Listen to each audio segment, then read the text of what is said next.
So we've talked a lot about a lot of things, and we really want to get this in, and this is the perfect place to do it.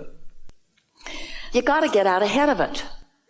So how do you get out ahead of it? We want to talk about meditation because meditation clears your mind, and when your mind is clear, your vibration rises, and that's the best way to get out ahead of it. But there's something that is a practical application that you could do many times in every day, and that is segment intending. We want to describe what we mean by that because we have an updated way of describing it to you since calibration is part of our conversation now. We just want to say to you that what calibration is not trying to fix something because that calibrates you to the problem. Every time you try to fix something, you calibrate to the problem. So what true calibration is to find something in your now that you can focus on that hooks you to your power, to your clarity, to your source, to your strength. And then you take that calibrated, good-feeling being into the world or into a memory or into a thought or into something else. So you tune yourself and then you go somewhere where the law of attraction can reflect back to you what you've got calibrated. Deliberate creation is deliberate calibration. Imagine there's a basketball player. It's in the NBA. What do you think he does during practice? He calibrates. He's been doing it for a long time. He's calibrating his muscle strength and his hand-eye coordination and the distance, and in many cases it feels innate. And he can, without thinking, it usually works best, he can, because of what he's learned, because of all of the calibration he's done, he can pop that basketball in the direction of the hoop, and it can go in because he has calibrated that. So that's a physical calibration. There's lots of physics. Esther can calculate how long it will take her to get someplace by how fast she is driving, given the fact that there's no traffic. There's a certain physical calibration that she can do.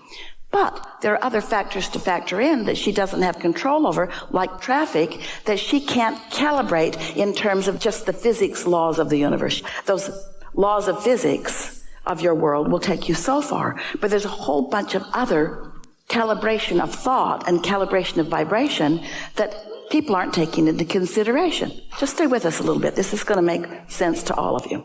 So the basketball player knows how fast he can run. He knows how he feels today. He knows how to develop his muscles. He's learned about his hand-eye coordination.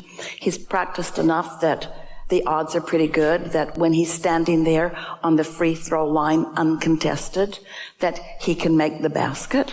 But does he always? Isn't it ridiculous how often those guys miss? With no one climbing on them, no one in their face, no one hurting them in the moment, no one defending the goal. There's no one standing up there slapping it out of the way. It's just them and the rim and the ball, and they miss. What's up with that? Well, they did the physics calibration. They've got that down. And really, on a good day, they can hit most of them. But what happens in the game? Who gets in their head? What's going on? Fans, most of the arena sometimes doesn't want them to hit it. Most of the arena will jump for joy when they miss. Most of the arena will mock them while they're trying to hit it. Boo, boo, boo, boo, waving things behind the line. Don't do it, don't do it, don't do it. Die, die, die, die, die, the crowd is saying. So they've calibrated the physics part of it, but are they stable in the rest of it?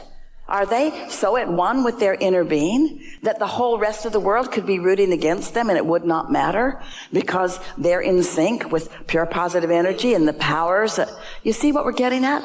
Most people are not even considering true calibration. Calibration is hooking up with source, and source is already hooked up with who you are and what you want, and the law of attraction is predominantly responding to that, and there's no reason for any of you to not get exactly what you want every time, except that you're taking into consideration too much of what somebody else is thinking about you in the same moment. And that's just a natural habit because most of you have been calibrating to them your whole life. Because you didn't know about your inner being. You didn't know what your emotions were telling you. You didn't know that there was another point that you could calibrate to. So, our diagnosis of you, you're trying too hard. Most of all, you're trying to please others. And in your effort at pleasing others, you're not pleasing yourself, and then you condemn yourself for even trying to please yourself. And we just want so much for you to know that when you feel good, it is so good.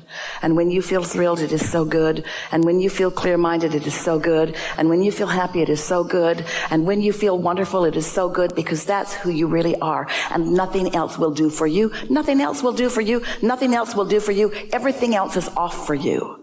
But nobody's going to do it for you. But nobody's going to do it against you either, because nobody else has the power. So now think about where we started today. We started by explaining to you the point of attraction that your inner being is. One who's connected to that is millions of times more powerful than any who aren't. So imagine the attraction power of your inner being. If you just let go a little bit of the things that are troubling you and worrying you, you'd be drawn right into who you are. And in time, what happens to you? You don't give a rip what anybody else thinks, because they don't really know what they think. They're all over the place. It was never their job to please you or to like you or to support you or to condemn you. They are not an issue in your connection.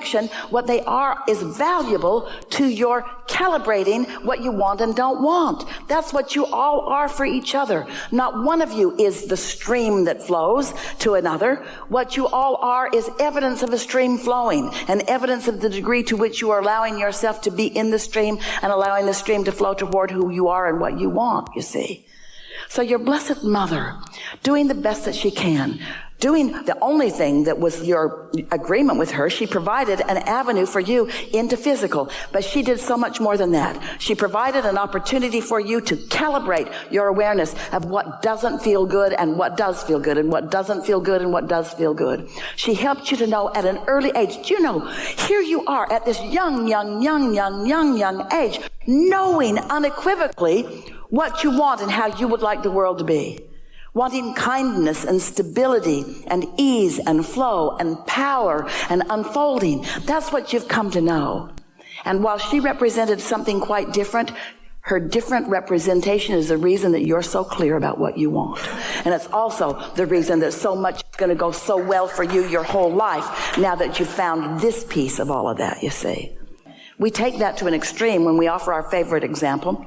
So here you are in this world of interconnection through the internet and all of the social media that you have. And so you decide that you're going to live the perfect world, and you decide that those people out there are the perfect people to make that happen, because you're misguided. And so you say, I put up my profile and a whole list of things that I need and want from the world and from others. And you say in your description to everyone, take a look at this picture. This is me. And when you run into me, and you might, because I'm out there getting around, when you see me, I need these things from you. Or you could calibrate to your inner being and only meet up with those who are a vibrational match to who you really are. So we want it to feel as absurd to you to ask something from your partner, as in this example, when we were saying you should ask it from the whole planet. We want it to feel that absurd, because it is that absurd. To say, be away from me and feel away from me so that I can feel something. What you want to say is, hey, I'm going to do my best to tune in, and I'm living happily ever after. And you're really fun to hang around with. And when we do it together, it'll be extra dynamic. But whether you join me in that or not, that's where I'm going. So sometimes we'll click and sometimes we won't. And sometimes we'll click and sometimes we won't. But I'm not putting any of this off on you, because that's disempowering to me and confusing to you. You see, we don't even want you to calibrate to Abraham through Esther. We want you to calibrate to your source energy, to your own source energy. And you do that by caring about how you feel, and feeling by feeling, reaching for what feels better. And the way to do this, you see, now this brings us to another conversation about the law of attraction. Sometimes you're tuned in, tapped in, turned on, and the more specific you get, the more delicious it is. Because when you're tuned in, think about this. Some years ago, we used to offer this analogy. You're going to like it. So you've taken a child of yours or somebody you know, a little kid, and you've taken them to a place where there are wonderful things to purchase. And this child is in love with life and lighted up by everything she sees.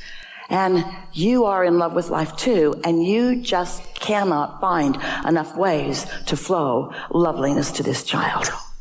You can kind of feel that, can't you?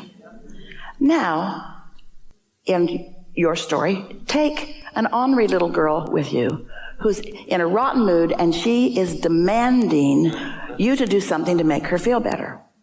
So her attitude shows it, her tone of voice shows it, her demeanor shows it, and she wants that and that and that and that and that. How do you feel? You want to give her everything, or you want to take her home? You want to go home and leave her there. We're talking about attraction, attraction, attraction. So when you're tuned in to who you really are, the analogy that we offer sometimes is, imagine this platform is a board of LED lights, thousands of lights on this board, and you're thinking about something and you light up. That's you.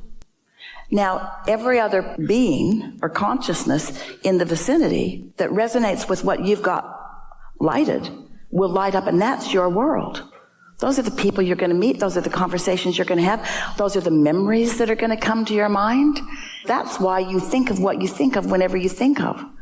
And so to get out ahead of it and to deliberately light your light, to meditate and light your light, or to segment intend and light your light, to calibrate to your source before you go, rather than stumble into a condition and let whatever the condition is light your light. You don't want the world to calibrate you. You want to be calibrated and then go into the world. Because when you deliberately calibrate and you go out into the world, then you resonate, and what comes to you is what is a vibrational match to you. And whether it's out into the world of strangers or whether it's into the world of a human you're living with, that human has as many varieties of lights that could light up as the whole universe, because that person is a microcosm of the whole world. But what happens with the human is you've already formed an opinion and you've got an expectation and you've already calibrated to what you think that is. So you can't get something different than what you've been getting if you don't like it.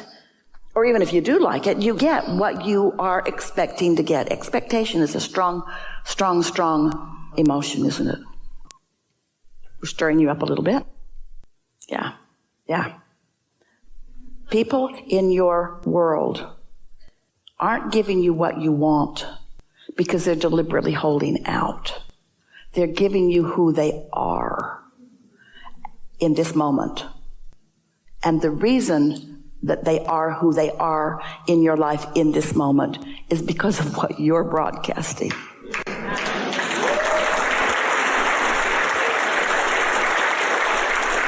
So what you really want to say, instead of, I don't like your behavior, what you want to say is, I don't like the behavior I expected from you and I'm getting. I need to go calibrate. Or what you're saying is, I don't like the you that I've created through my powerful expectation. Don't say any of that to them because it'll just cause a fight. But we want you to understand that you get what you expect. And so life has been calibrating you. Life has been calibrating you, and the same time that life has been calibrating you, Source has been receiving the calibration of what you really want. Isn't that glorious to know?